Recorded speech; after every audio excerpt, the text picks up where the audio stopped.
Hey everybody, and welcome back to another episode of IndieGame Movement, the podcast that talks about the marketing and business of indie games.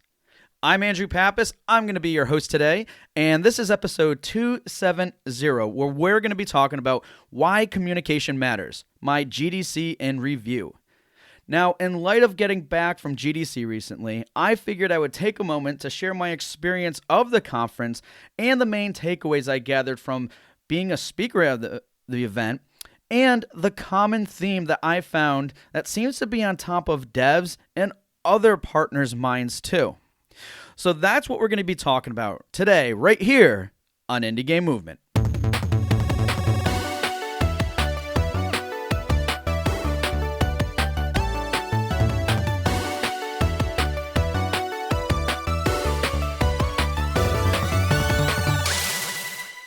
Hey everybody, how's it going? We're back, and again, just want to thank you all for being here with me today. As I mentioned earlier in the intro, of talking about kind of like my GDC experience and review, and that common theme I mentioned, which is basically communication and why it's so important and why it matters so much. It was really interesting to find that theme at the conference, but first I'll just kind of take it from the top here and say that, this was my first time attending GDC. It was quite an interesting experience, to say the least. First and foremost, one thing that I noticed big time was just the attendance. I'm sure a lot of you have already heard or are familiar with that the conference for this year, which is, GDC 2022, the turnout was relatively small. Now, there's a few reasons for that. One, we're still on kind of the, hopefully, near the ending stages of the whole COVID pandemic winding up. But the event was both in person and virtual. So that definitely affected turnout. It was said to be halved, and there are times that I was at the floor, the showroom, the expo floor, and such. And in comparison to, yes, I know it's a very different venue and size and everything, but my experience with PAX, PAX East, that is, because I've been going that to now like I don't know, like 8 or 9 years, closing in on 10. And anyways, you could just tell that. I think the attendance was probably less than half, just based off of what I saw, and from people are telling me how the showroom floor could be absolutely packed. But anyways, definitely a reduction in. I don't have anything to base this off either, of course, because this is my first time. But it was definitely kind of a smaller turnout from what a lot of other people are expecting. And from what I understand, Epic not being there and no one giving out free food and things like I think Epic has done in the past, it's kind of crazy for some people to see such a stark contrast compared to years before. But hey, we're on the right path. We're getting back to in-person events, which is great. And again, there was a lot of virtual events going on too, which is part of the reason for that. What else? Just quick highlights here, and then I'm going to get into the core, the meat of the things like I mentioned in the intro. There's a lot of talk about like NFTs and crypto games. I have a sense of where a majority of you stand on that. I'm not going to get into it at all, but there was definitely a lot of talks going on regarding that. There's a lot of booths there on the expo floor focused on crypto games and NFTs and all that. So that was kind of interesting, and I think to GDC's credit, that they're always open to new and innovative things within the industry. So I think that was kind of their direction there in terms of, hey, this is a new thing. There's a lot of talk about it, and why there was so much of a presence around that area. So, I think it's a good thing that the conference opened to that, despite I know that there's a lot of controversial topics being discussed in general with those things. However, again, it was good to see that presence, though, it wasn't necessarily for everybody, right? So that was cool. But yeah, so I mean, it was different. It was fun. It was a great experience for me. And that's kind of what I wanted to talk about a little bit more so along the lines of my experience as a roundtable speaker. And by no means is this a shout out to me being a speaker or anything like that. What I really wanted to do is kind of boil it down in terms of the reasons why I did this. and my kind of like takeaways from it, because I think it could be really applicable to a lot of you listening. And it's also relatable to a lot of it. It's kind of funny, and I just find ways to connect these things, I guess. But a lot of it is very relatable to, you as a business owner of your studio, even if you're a solo dev, and the type of work that you're doing, and also kind of the common themes that this relates to a lot of the stuff we talk here on the show with, marketing and business as a whole. So there's some connections I want to make on that front. And again, and it's through the lens of kind of my experience with this as a first time speaker. And yeah, so we'll get into that in a moment. And the other takeaway too is that common theme that I mentioned. It kind of does align with the topic that I discussed, but also finding that this is a commonality I found with all the meetings that I had with different devs there, and it came down to communication. But I want to drill into that a little bit more in terms of what exactly does that mean. But it relates a little bit to the topic I was there to present, but also just as a whole. Like the importance of communication and what does it relate to? Is it just with marketing? No, it's actually not. So wanted to share those insights and takeaways. So my GDC in review here in terms of my experience is definitely not your typical GDC in review. I'm not doing a quick overview of like the event as a whole. It's more of how it related to me and how I think my takeaways are going to be applicable to what you do. So yeah, that's what we're going to be talking about. So let's dive right into it in terms of my experience, being a roundtable speaker. So I want to take it up from the top here, which is basically I was not necessarily thinking about attending GDC or being a speaker. Now, I always have wanted to be one, but it was just this year coming around, I didn't really put much thought into it. It wasn't top of mind for me. So what ended up happening was, shout out to Chris Dukowski here, by the way. He Chris and I know each other pretty well and talk to each other regularly. And he reached out to me and said, hey, I know that they're looking for some roundtable speakers. And I thought you might be good for this because of the host of your podcast. So I appreciated, Chris thinking me, and he referred me to the person who was doing the conducting the interviews. And one thing led to another. I went through the process, submitted the excuse me, I presented what I wanted to talk about. And my talk was, again, aligning marketing with the player's in-game experience. So that's how that went about. And I could have said no, but part of the reason that made me move forward in this decision was ultimately, one was the challenge of it. Now, for those of you who aren't familiar with a round table, it's basically that you're put in a big, large room. It's like a 200 by 200 room. I don't know the dimensions, but it's huge. And a lot of people are attending there. They have a lot going on. They have their laptops open and devices and things like that. And even if you ask them to, not use them, they will. So it's kind of a lot of pressure. The format's much different than what you typically see in the GDC Vault. Those presentations, because they don't record these. That's why there's not a lot really documented in terms of video recordings on how these things are. And what you're constantly doing is you serve as a moderator, and you go around, you presented this main topic. You may have some like certain topic discussions or subtopics that you're going to be presenting. And then you're just calling on people and having them engage and open up live communications with everybody else. And then it's really a matter of making sure the topic stays focused, stays on topic, that people don't digress, and that you're moving things right along. So you're always calling on someone. You're always thinking about the next person to call on, and basic moderation. So this was something that ideally did I want to do? No. Why? Because let's think of some of the basics. Like it's not going to be recorded.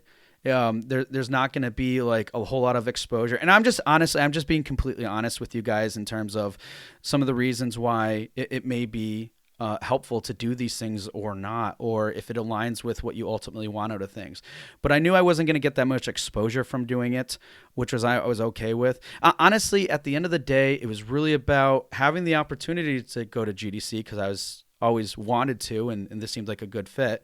and the challenge. I knew for a fact, or me personally felt that doing a roundtable sounded way more challenging than doing a presentation on stage. Now, I'm sure not everybody would feel that way, but that's me personally. And I knew I would be uncomfortable a little bit. In fact, when I first got up on day one, because I was presenting for 2 days, there was like maybe 2 seconds I forgot everything I prepared for. like, I don't know what to say now. But I pushed through that 2 seconds and it was fine. But still, the point being is I really wanted to basically get out of my comfort zone and push myself to do this. And that's when I think the main takeaways from this experience too is it put me in a position where I just said, you know what, I'm going to do this. Someone gave me the opportunity to at least push it forward. I did. And I just went with it. I knew there was no turning back. And I know sometimes this can be scary for a lot of people. Getting yourself in these positions where you're not like able to turn around. And yeah, I know. I'm sure just thinking about it, it can sound frightening, but I knew by doing that could make me better at whatever else that I wanted to tackle in life. So that's like one of my main takeaways. I purposely pushed myself to do this, knowing that the format wasn't ideal for what I would like it to be, and it would be out of my comfort zone. Doing a podcast like this definitely prepped me for this speaking engagement, but at the same time, I definitely was getting out of my comfort zone. So, I've known we've talked about that a few times here on the show before, but again, I can't stress enough how much I felt that, like knowing like, oh, I'm going to be so uneasy. And there was like probably a week before flying out that I was getting really nervous about everything. But again, I mean, there's ways I coped with that, which is the next thing I want to talk about quickly is like how I prepared. And a lot of what I prepared for was honestly just taking the time and going over the materials in terms of what they suggest to do. And in a moment, I'm going to share how I kind of went off script, if you will, or maybe necessarily didn't follow the format to the T, which I would just, if it's your first time, I highly recommend you doing that. if you decide to want to be a speaker or at GDC, definitely do that for your first time. And I'll share why it's not a good idea. But anyways, what I did was prepared is I reviewed all the materials and I really focused hard on that and getting in the mindset of, okay, I really envisioned what this room would look like, even though there's no pictures. I envisioned what it was. I was pretending like I was like role playing, especially a week before the conference, role playing regularly with the questions I had prepared to the point where I did write them down just in case, but I basically memorized everything. And it wasn't a lot to memorize if you think about it. It's like I had 8 questions prepared and then an intro. So it wasn't that hard on that front. But still, I wanted to do it because I knew going to the event, there's a lot of other things I had planned and that I was focusing on.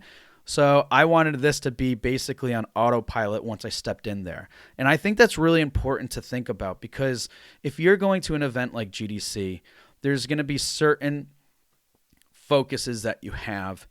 And to make the most out of your time, especially if you're doing something like a speaking engagement, if you can, right? But I made the time to prep myself. But again, prepping yourself to the point where you kind of can go on autopilot. One, it gave me a lot more confidence than I think I would have had if I didn't. Where like once I started focusing more on this role playing and present, like I started really becoming in a sense where I was like every day I felt less and less nervous because I'm like, I know I got this. Like I don't need to memorize this anymore. Like I can't anymore.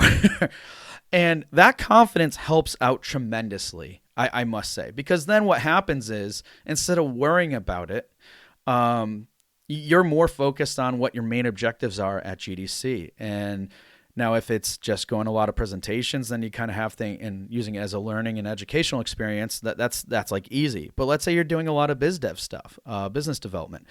Then I think it's imperative that you do that. And not only that, you're just going to feel that much better about yourself and less worrisome. I mean, granted, everybody's different. You're going to feel differently, I'm sure. But yeah, so that's another takeaway that I'd like to say is like just being prepared, read the materials, get in that mindset of like really visualizing yourself being there, and just practicing it. It's like the same thing if you ever played sports. I mean, that's the reason why they have you do drills and and practices and stuff, because then it becomes second nature to you. And I didn't necessarily think or learn or know to do that. I just knew that, hey, if I do this regularly, I'm going to feel way better than and less nervous. So another thing to take away. Now, let me go into now how the show went, the presentation. Honestly, it wasn't that great. And I'm not saying the experience wasn't great or anything else like that. The main reason was the turnout wasn't that great. There could have been a variety of reasons from this. I could have easily put it off as saying like, oh, well, turnout was half. So, and I got, I think, about 20 people in day one. I'll talk about day two in a moment. And they overall, I really appreciate the people that showed up to the presentation. But the engagement wasn't at the level that I would have liked it to been. And that created some other problems in terms of with me, which was I was going on, and then I presented the question. I was calling on people to answer, but then there was like moments of silence. And in order to fill that silence, I ended up talking more, whether I was asking other questions, realizing that maybe my questions weren't that clear, and putting that or summarizing more. And ultimately what was happening was I was talking way more than I think the format was designed for, and way more than I felt comfortable with. But you can't just have dead silence either. That's probably far worse than anything. So I made the most of what I had to work with in that time. And honestly, there was times, especially as we were getting to the end of the session, where it was getting a little bit scary. Like, it's like, okay, I in my head, I'm thinking, I really don't want to come off as desperate here. Like, oh, please, anybody speak, because that's what it started to feel like a little bit. So it's rough, but it's the reality of it. And I only say that too, because I mean, could circumstances been different if they were if the attendance wasn't half? Could they have been different if I advertised more or pushed it more on a lot of different channels? I'm sure they could have. But the point is, at that moment in time, I had to make the most of what I had. And so I had to make like certain calls. And I also felt a certain way, and it was upsetting. And I only say this and call this to connections and how it relates to what you're doing, probably, or at times it may happen to you or does happen to you when you're making a big push for something, getting your game out there, and then it's like crickets, or you get very, very minimal engagement and stuff. So it's like a same thing in a completely different format, right? So what I ended up doing was I made some quick calls. One was I was being mindful of the time, and I was like, okay, well, clearly I don't want to really come off any more desperate than I probably already am. And clearly people just are no longer going to contribute to the degree that I would have liked. And they're getting tired too. Mind you, like I'm being respectful of them. So what I ultimately did was I went through my questions. I wasn't going to push them more, and I called I basically wrapped things up, and we had about 15 minutes left. Now, one big takeaway here too, when I mentioned earlier, I went off script. One thing that was highly suggested from one of the materials they said to use, GDC said to use as reference, called out to like, hey, outlining what the discussion points were, and then also leaving it open to other people to come up with their own topics relating to that main discussion point. I didn't do that. And that could have saved that last 15 minutes if I was more on top of giving the floor basically to the rest of the the rest of the attendees that were in that session to kind of lead their own discussion. I would still be the moderator, obviously, but at least lead the discussion in a direction that they wanted to focus more on. And it's interesting because in some ways, when you're putting these things together, you may be in your own little bubble, right? And that's happened to me in this case, because another thing I realized too was I don't think I fully understood my audience. Now, we talk about that on the show all the time, right? Know your audience, really know them. Well, in my case, I'm thinking, oh, whoever's showing up here, they're either going to be a community manager, a marketing manager, maybe they're the CEO of the company, whatever their role might be. But what I quickly discovered while people were calling out and introducing themselves was not everybody was that role. You had people from creative agencies. You had people who just focused on making trailers for clients like, studios and such. You had people from mobile. You had there was people from everywhere you can think of. And I think my topic and the focus and the idea of who was really going to be attending this was really focused around one group and not encompassing a much broader reach. So again, this relates to, in a completely different way, other things that you do as a whole in terms of your marketing, right? Like know your audience. And in my case, it was very specific to a presentation, but I didn't fully think about my audience. I wasn't being empathetic of hey, who are the types of people that attend GDC? Obviously, I know that there's a lot more, but I wasn't thinking about them.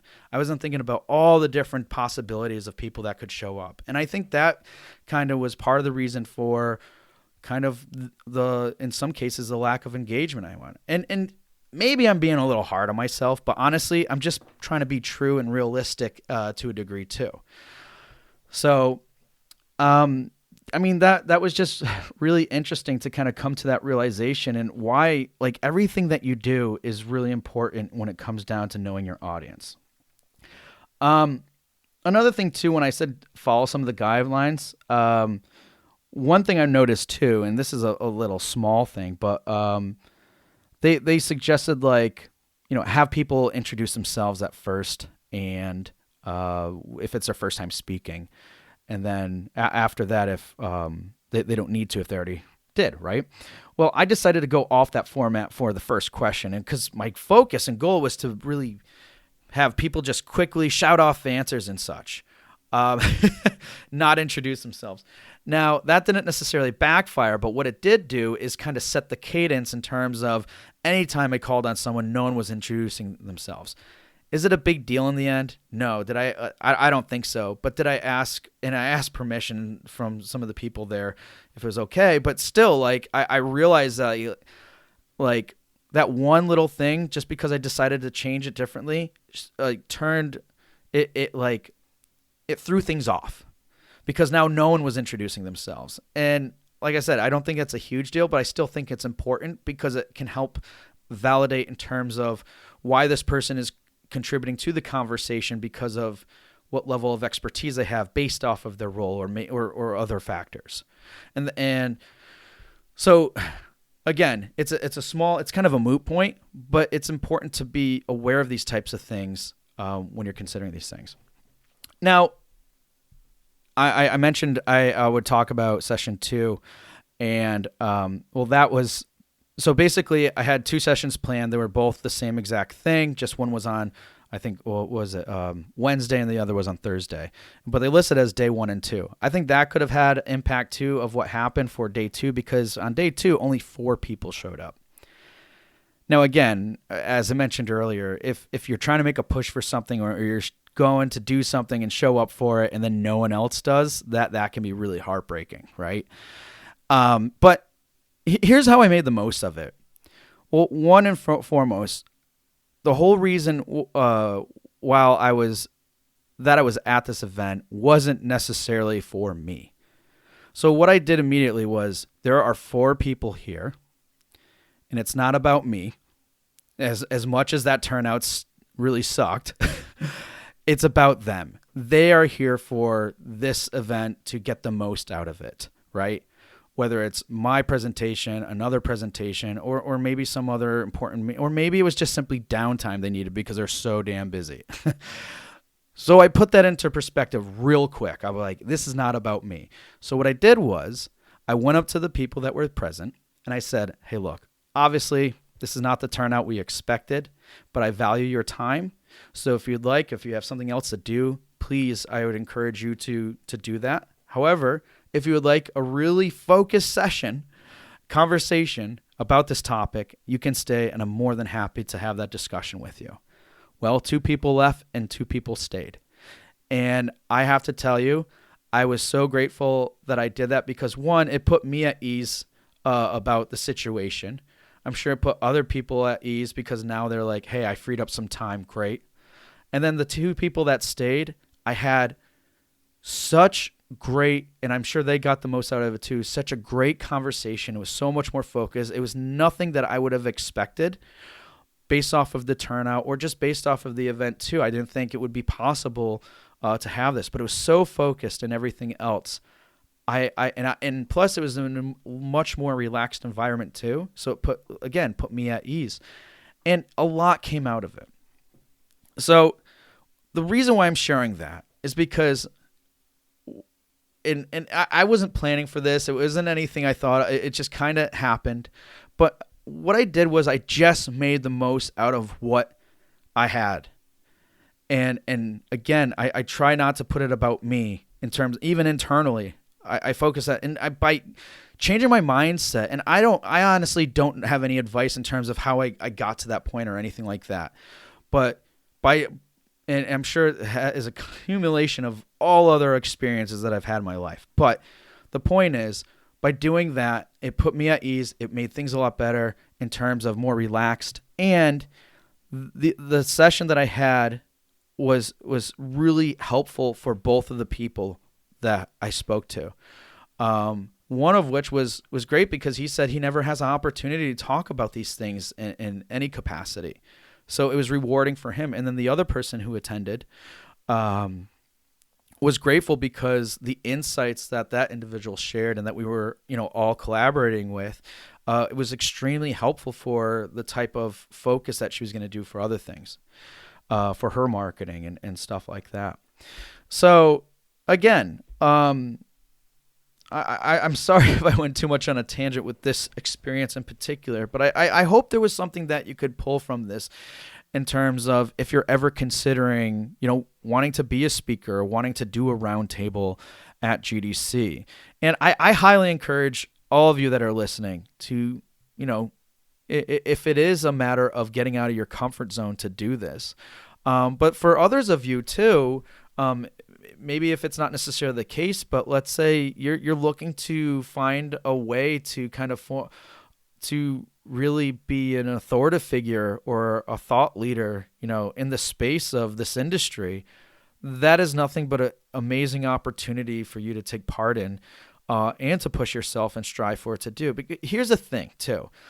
It's not so much about, part of it is, I would say, I think it'd be foolish if it wasn't to some degree, of,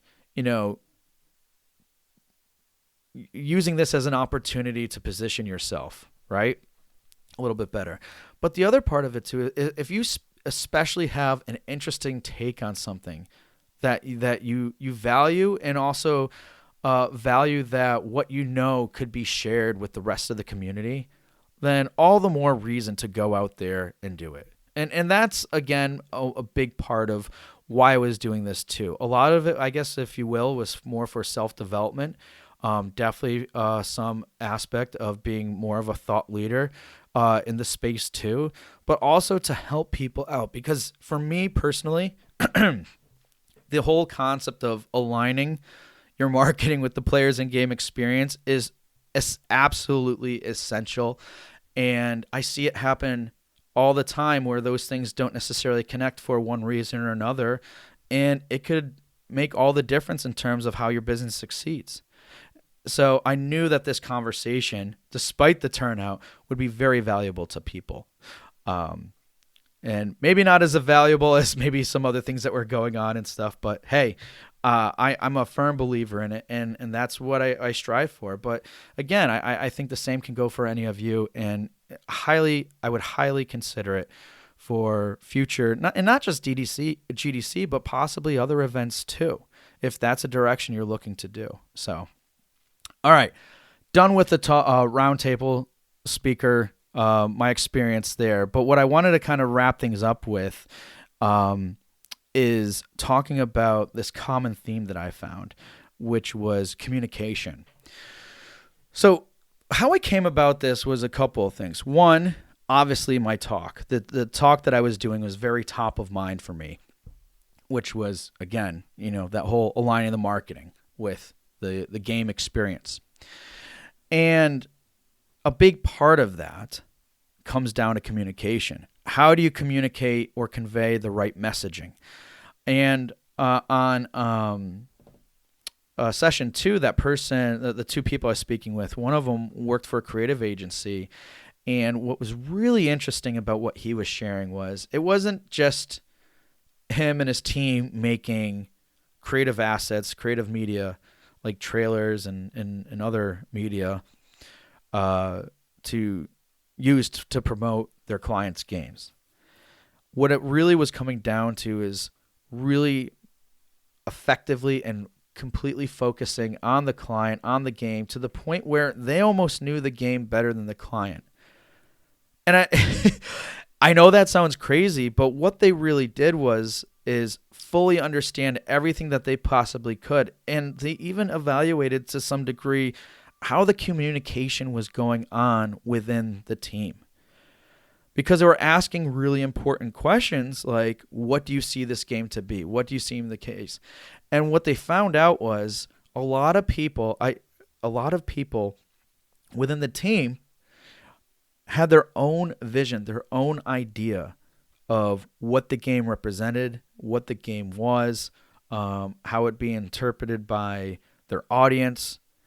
Now, they all are relative, right? Obviously, no one has a drastically different vision of the game than someone else because, to a degree, from a broad level, everybody is like, oh yeah, I know, it's our FPS game, right? Or that's about like killing zombies, post-apocalyptic, right? Everybody will know that or whatever.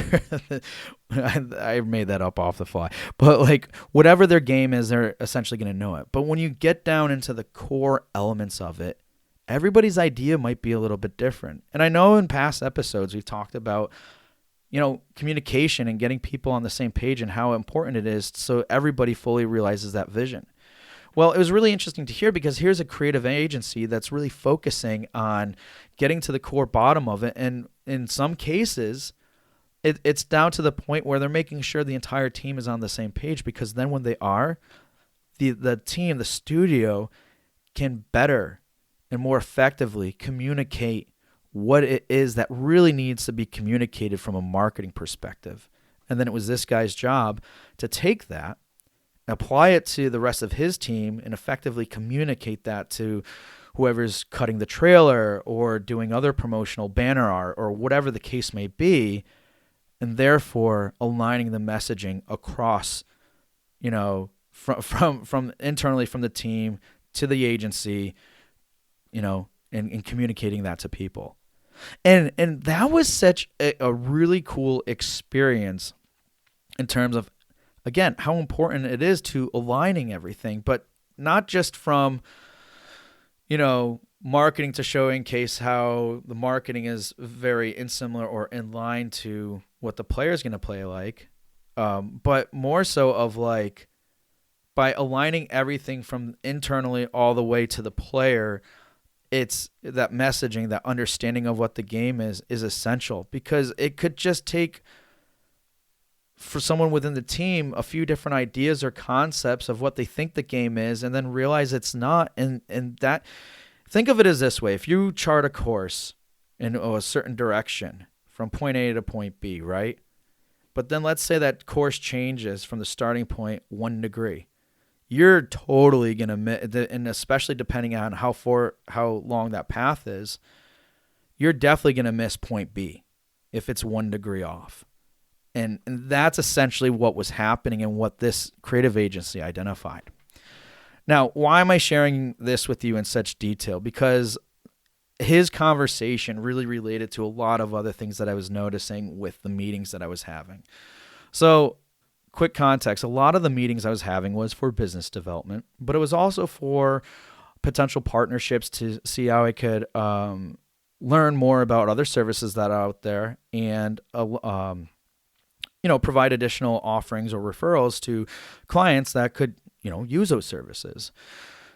But what I started realizing really quickly from a lot of the people I was talking to was how essential it was, this level of communication. Because a lot of devs were sharing with me that from past experience, and this isn't always the case. I'm not trying to scare anybody here, but from their own experiences, what they were realizing was, and you hear this a lot, right, is sometimes they work with other partners and they realize that the partners don't necessarily have the full, complete understanding of the developer, which is, really interesting in terms of how the developer sees that some things should be like marketed or how the messaging should be conveyed and things like that. And so they feel, and what some of them, because of this, a main driving force is to be, self-published, because it's like, hey, we know our game a lot more than everybody else. However, then the problem exists where they might not necessarily have an in-house marketing team. And then they're like, well, we need some extra help. But then if we go with an agency and not a publisher, it could be the same thing. So it is kind of this cycle that they're going through in terms of, hey, we don't know everything, but we also know that sometimes working with people who don't necessarily kind of align or are on the same page, kind of like that person I shared their story with about their creative agency and how he does everything to get on that same page. So it was really interesting how I started to kind of see a repeat of that. And also I want to call out is to the fact that this person at this creative agency started to understand these things and this commonality, which leads me to another meeting I had with someone, which was an agency, a marketing agency.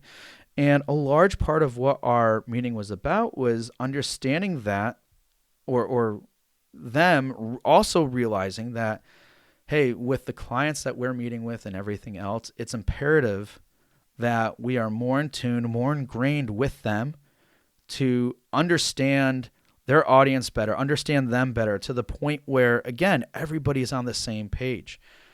And it was just really interesting to hear that, because now it's yes, it's a small data set, but now I'm starting to see this trend where it's more and more common, or we're starting to happen, where these partners, these other agencies, are identifying the importance of really aligning everybody's vision so everybody is on the same complete page. And I really liked hearing that, because I know sometimes we still have that concern with, some entities, whether it may be a publisher or an agency, will say, hey, just trust us, we know what we're doing. But that's not really reassuring in a lot of cases, of course it is if they get the results that they say that they can get, right? And then we don't question it. But I still think in any case you should, because just because you did X, Y, or Z tactic or strategy, how much more impactful could that be? Or what's the types of results that you could have received if you all were on the same page, right? So that's the successful scenario. And then in the non-successful scenario, you're like, oh, well, they said to trust us and it didn't work, so it's marketing's fault, right? Because that happens a lot too. But playing devil's advocate in that scenario, it's not necessarily to say that partner or that agency or the publisher didn't do everything right, or that they just didn't know what they were doing. It's not to say that at all, but it's more to say, like, without having that clear connection and aligning with the vision and everything, they did what they thought was within their best ability to do so. But if, again, they might have started at point A and then they were off 3 degrees because nothing was in sync. So then when they got to the destination of where they wanted to be, they weren't there, but it could have looked like it was on them for either making poor decisions or calls or things like that. But it's not always the case. So that was kind of like the common thread that I found my experience. And again, my experience at GDC was I did 2 hours of speaking, and then the rest was running around the convention trying to meet up and connect with people. And sometimes I was running downtown. So again, my experience is probably very limited in terms of how focused I was compared to a lot of other people who have been there and such. I'm sure some of you can relate to an extent too. But I thought that was like the coolest and biggest takeaway from my experience there is that commonality of communication and how it's so much more than simply finding the right effective ways to communicate to your audience. Because what it really does, whether it's a team member or a partner, because ultimately they're all the same if you think about it, right? Just some are more ingrained with your company than others. But it doesn't matter, because at the end of the day, everybody needs to be fully ingrained and fully on the same page to really make the most out of what you're doing. And that is understanding your game and getting it out there. And like I said too, it even comes down to your own team. What types of conversations are you having with your team? Or even if you're a solo dev, maybe with a trusted, colleague or mentor or things like that, that could be helpful in that case. Because I know in some situations that could be a challenge. But what kind of conversations are you having to really fully understand, align what that vision is? And if you're already in an engagement with someone else or a partnership, what other kind of conversations and things can you have? And what other expectations can you maybe set to make sure that you're on the right path? Because I think asking those questions and taking a moment to step back and review these things are really, really important. Because like I listed before, the outcomes are either going to be this. You're going to get results and you're going to be happy with them, but you'll never know if they could have gotten better if you were on the same page, or maybe you were, but just more aligned. Or they could have just been poorly because the results could have been poor because everyone never was on the same page. So that's what I'll leave you with, and why my GDC in review was basically coming down to communications and just seeing that common thread with basically all the meetings that I had, and people just realizing that, without saying what I'm boiling it down to, is that the communication across the board is completely key and should be really focused on.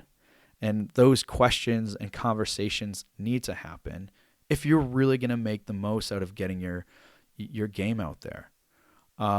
It's not to say it's the only thing, but I would say it's probably a core key thing to really focus on, moving forward. Whatever position you're in, wherever you are in your development, think about that, because a lot can really come out of it. And you might even realize that more of those conversations need to happen in order to make the most of whatever it is you're doing right now, either development or even on the marketing side. So that is it for today. I really appreciate you guys being here today, because I know it was me one more time, but don't worry. I got a lot of interesting guests lined up. We got some talks about TikTok coming up, a really interesting perspective on, community management or understanding, and a whole lot more. So thank you so much for listening. If you have questions, want to carry on this conversation, or just simply want to reach out, you can do so at IGM Podcast on Twitter, or my personal account if you'd like, @_Andrew Pappas. Thanks again for listening, and we'll see you next time here on IndieGame Movement. Hey everyone, thank you for listening to another episode of IndieGame Movement. I'm Andrew Pappas, your host, and the show's producer is Mustafa Price.